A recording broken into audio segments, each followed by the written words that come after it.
Shriya Khalate and I'm a psychological counselor. First of all, wish you all a very happy new year. We have stepped into 2021 now, but there are still some uncertainties that we're carrying with us, and schools reopening is one of them. If you all can recollect, suddenly in the month of March 2020, the schools were shut down, the kids had no idea what was going on, they only knew that there's no school, no exams, and it was all fun for them. Then came the summer holidays, and then immediately the schools were shifted to online medium. The kids had a very tough time adjusting to it, but they did adjust to it. And now, in 2021, there are possibilities that the schools might reopen again. So today, I am going to talk about learning readiness. First of all, let's understand what learning readiness is. Learning readiness is getting ready for your academics. But you all are already ready for it, no? Because you have attended your schools, you've taken notes from your teachers, you've given exams so many times. But there has been a long gap between the last academic year and the coming academic year because your schooling was completely online. Just like how the lockdown was a phase where it had to end at particular time, similarly online schooling is also a phase and it will get over at some point. So for that you have to be ready for your school and for learning. So there are a few tips and techniques that I'm going to tell you today which might be fun for you to follow. First is attention span. Now, if you have observed, your attention span and concentration might have decreased due to the online schooling, and it is but obvious because there are so many distractions around you. Your parents talking, the internet connectivity getting down, or the logging in and logging off of your online schooling platform. So, it is obvious that you are not able to concentrate continuously on what the teacher is talking. But at the same time, it is also important to sustain your attention span and your concentration. So let's see what we can do to improve it, and games are a fun way to improve your attention span. First is maze. If you have seen, mazes are where animals or a person is in the middle of the maze and you help that animal or a person to get out of the maze by finding out a path.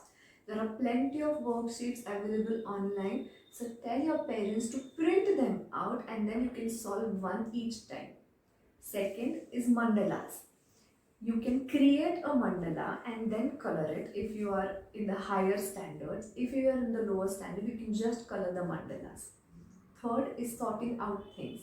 Here you can tell your mama to give you different types of grains and lentils in a plate, and then you can sort each one out and put a timer and see how fast you can do it. Third is recall an item. So here tell your parents to give you one color, for example blue, and then you're going to recall all the items that you know who has the color blue. For example, sky is blue, water can be blue, there might be curtains in your house that can be blue. So try to recall each and everything. Again, put a timer of 10 minutes and see how many things you can recall in those 10 minutes. Fourth is recreate a scene. Here, tell your parents to give you one scenario. For example, garden. Then you're going to close your eyes and you're going to describe how that garden is. Like, where is the bench situated? What color is the bench? How many people there are in the garden? How many swings and slides there are? Describe it as much as possible. This can also be timed and see how many things you can describe within 10 to 15 minutes of time. Fifth is riddles. There are plenty of riddles available online. So you can tell your parents to find them out for you. Again, take a printout of it and try to solve those riddles. It's a great way to spend your time and also to sharpen your memory. Then is experiments. Say for example, you learned a really great concept in your science. Say volcanoes, how the lava come out. See if you can create that experiment in your house with your parents, of course. In this way, you can re-revise your concept and you can have the practical knowledge of it. These were the games to improve your attention span and concentration. Now, there are other things along with it which we'll find out. Second most important thing is to have a specific study place. Now, tell me, do you carry your television everywhere in the house wherever you go? No, it is situated only in the living room. Similarly, do you sleep in the bathroom? No, you sleep in the bedroom. You eat on the dining table. So, all the activities in the house have a specific area designated to it. Similarly, you have to maintain a study place as well, where you'll have a table and a chair. Why table and a chair? Because in school you are in a habit of sitting on the bench and writing on the table. So you have to incorporate it in your study routine so that it becomes a habit for you. Then, third important thing is following your routine. Now recall, when you had your offline school, you used to get up, brush your teeth, bath, have your breakfast and then go off to school. Are you following the same routine now? Some of you might just get up, brush your teeth and sit in front of your laptop and have your breakfast while attending the school. It was completely okay when there was lockdown because you all were adjusting to it and things were really haywire at that time. But now it is really important to follow a routine so that if at all suddenly your school start, you won't have to get adjusted to it. You'll already be in a habit of following a routine. Then, last and most important thing for school and learning readiness is to revise whatever you learned in today's day. So you can sit with your parents and tell them what new concepts you've learned. For example, if you learned addition and subtraction, show them how the teacher has taught you. If you've learned a new chapter in English, read it out to your grandparents, your siblings, or to your parents. This way you will be revising all the syllabus that you've covered in one day, and then you won't have to take a lot of pressure when there are exams. Now all these things are very important for school and learning readiness. So please follow them so that you won't have to take a lot of efforts when your school actually starts. Now all these things that I said right now will make your brain and your mind strong. But along with your brain and your mind, your other physical body is also important, right? Do you remember the PE period in your school where you all used to go on ground and play a lot? Why is it important? Because your body is growing, and with your growing body, you need a lot of energy also, right? So for that, it is really important that you guys play and have a physical activity every day for 1 to 1.5 hours. Not more than 1.5 hours, but maximum for 1.5 hours. Then it can be cycling, it can be jumping, going to the garden, having a running relay with your friends, or just going on a walk with your parents. It is very, very important for you to drain that energy and then to restore a fresh energy in your body. So with your mind, your body also needs to be strong, and then you'll be ready to go to school. So follow all these things and you'll be all set to get back to school again.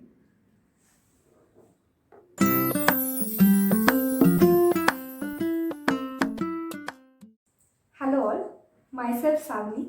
I am currently working in the field of psychology as a counselor. Have you ever felt like your screen time has increased in this academic year? I am sure most of you must have felt that. But now you will tell me, what can we even do? We had our schools online, we had our tuitions online, even our dance class was online. The homework, that was also supposed to be done online.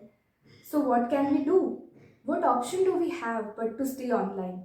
Tell me frankly, how much time did you spend online except for your schools?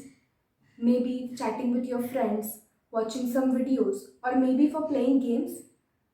I am sure your answer must be more than 1 hour. Because of this lockdown condition, it is very, very obvious that you are spending more and more time online.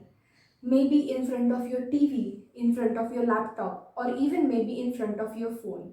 The more time you spend online, the more physical disturbances you are going to have.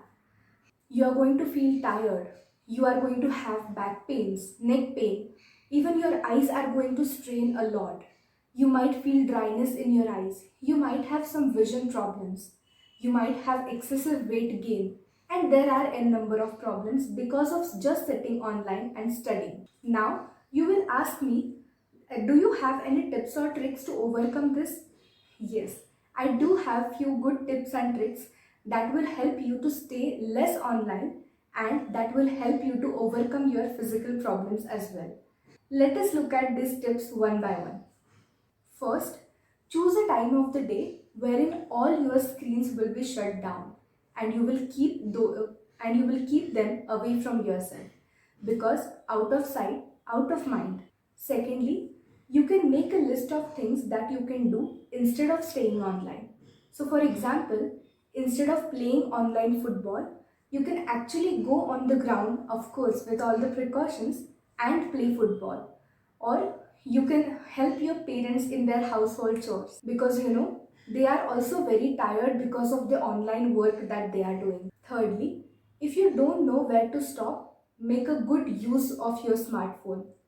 I mean, you can use a alarm clock in that is present in your smartphone so that you can set an alarm for maybe 10 or 15 minutes, and after the alarm clock rings, you can stop using your screen at that point.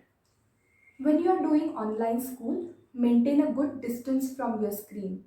If you are using a small screen, make sure you maintain at least one hand distance from your screen. And if you are watching something on a bigger screen, make sure you at least make 3 arms distance from your screen. Next, when you are doing online school, maintain a good posture. Don't just lie around because your cameras are off. And also, maintain the same place every day for your studying. And lastly, make sure you don't watch any screen and strain your eyes at least after 1 hour of your online schooling. Maybe you can go out for a run, or maybe you can go out and play some games or do some activities, but do not strain your eyes at least 1 hour after you are done with your school. I totally understand that because of this online schooling, you constantly have to stay online in front of your screens, but let's make sure you use your screens effectively and smartly without disturbing your own health. So I hope these tips help you.